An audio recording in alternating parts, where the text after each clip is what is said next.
السلام علیکم ورحمۃ اللہ وبرکاتہ۔ کیا آپ نے کبھی یہ محسوس کیا ہے کہ آپ بار بار دعا کرتے ہیں لیکن وہ قبول نہیں ہوتی؟ آپ روتے ہیں، مانگتے ہیں، مگر پھر بھی دل میں سوال رہ جاتا ہے، آخر میری دعا کبھی قبول کیوں نہیں ہو رہی؟ آج ہم اسی اہم سوال کا جواب جانیں گے اور وہ 3 بڑی وجوہات سمجھیں گے جو اکثر ہماری دعاؤں میں قبولیت میں رکاوٹ بنتی ہیں۔ تو دعا کی قبولیت کے راز کیا ہیں؟ ہم پیر اجمل رضا قادری صاحب کا یہ بیان سنتے ہیں۔ امام احمد نے اپنی مسند میں نقل کیا، حضرت عثمان ابن حنیف کہتے ہیں میں نبی پاک کے پاس بیٹھا تھا تو ایک نابینا صحابی آئے، عرض کرنے لگے یا رسول اللہ صلی اللہ علیہ وسلم، میں نابینا ہوں، میرے لیے دعا کریں، اللہ مجھے آنکھیں عطا فرمائے، دعا کریں۔ اب حضور نے پتہ کیا کہا؟ نبی پاک نے فرمایا 2 باتیں، یا تو صبر کر لے یا میں دعا کر دیتا ہوں۔ صبر کرے گا تو اللہ جنت دے گا، یا تو صبر کر لے یا میں۔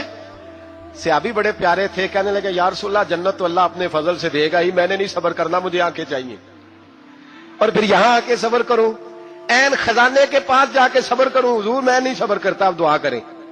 نبی پاک نے دعا سکھائی، فرمایا 2 نفل پڑھ جا کے اور 2 نفل پڑھ کے میرے وسیلے سے دعا کر۔ کیا کر؟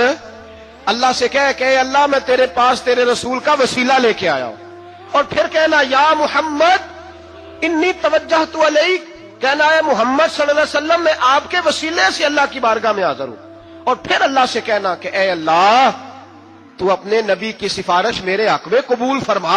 کون سکھا رہا ہے؟ بولیے کس کو؟ بولیے۔ کہا جا میرے وسیلے سے جا کے دعا کر۔ حضرت عثمان کہتے ہیں وہ چلے گئے، 2 نفل پڑھے، حضور کے وسیلے سے دعا مانگی۔ فرماتے ہیں وہ چلے گئے پر ہم کوئی نہیں گئے۔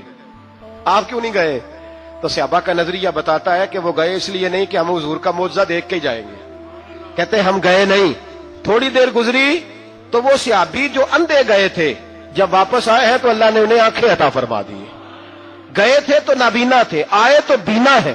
میرے نبی پاک صلی اللہ علیہ وسلم کا توسل، حضور کا وسیلہ خود حضور نے سکھایا ہے، خود نبی پاک نے، اور صحابہ کرام علیہم رضوان اس مزاج پر پورے عامل تھے۔ حضرت عمر فاروق صحابہ میں ایک دانشور شخصیت کا نام ہے، علم کے لحاظ سے، عمل کے لحاظ سے، بصیرت کے لحاظ سے، تقوی کے لحاظ سے ایک بڑی انفرادی اور منفرد شخصیت ہے۔ حضرت عمر کے زمانے میں قحط پڑ گیا، بارش نہیں ہوتی، حالات بڑے دگرگوں ہیں، پریشانی ہے۔ لوگ سیدنا فاروق اعظم سے پوچھتے ہیں حضور اب کیا بنے گا؟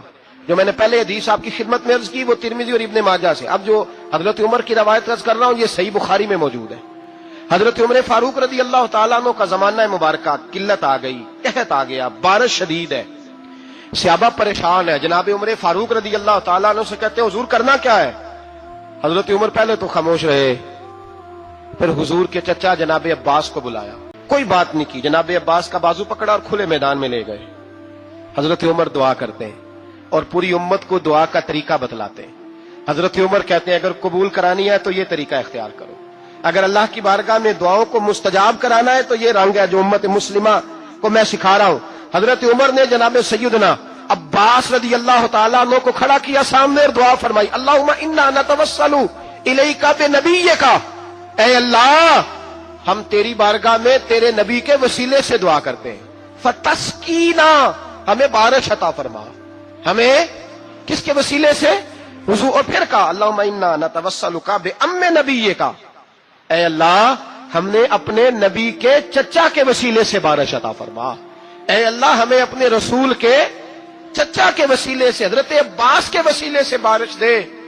صحابہ کہتے ہیں جب ہم گئے تھے دعا مانگنے تو خشک سالی تھی، اور جب گھروں کو آ رہے تھے تو ہمارے کپڑے بارش سے بھیگ چکے تھے۔ اللہ نے بارش عطا کس کے وسیلے سے؟ حضرت عباس۔ اچھا یہ بات یہاں قابل غور ہے، حضرت عمر کے وسیلے سے بھی دعا ہو سکتی ہے، دعا سیدنا عمر فاروق کے وسیلے سے بھی، لیکن حضرت عمر رضی اللہ تعالیٰ عنہ نے نبی پاک کے چچا، چونکہ حضرت عباس جب آیا کرتے تھے تو حضور کھڑے ہو کے استقبال فرماتے تھے آپ کو دیکھتا ہوں تو مجھے اپنے والد کی یاد آتی۔ حضرت سیدنا عمر نے بتلایا کہ میں اس کو لے کے جا رہا ہوں جو نبی پاک کے زیادہ قریب ہے، جو حضور کے زیادہ قریب ہے، ان کے وسیلے سے دعا فرمائی۔ امت کو کیا درس دیا؟ فرمایا جو بھی حضور کے قریب ہو اس کے وسیلے سے دعا کرو، اللہ تمہیں آسانیاں نصیب فرمائے گا۔ اب ہمارا حال یہ ہے، انتشار ہی انتشار ہے، اختلاف شک کی شک ہے، پریشانی واضح حدیثیں موجود ہیں۔ میں آج ایک صاحب کو پڑھ رہا تھا، پتہ نہیں لوگ کیوں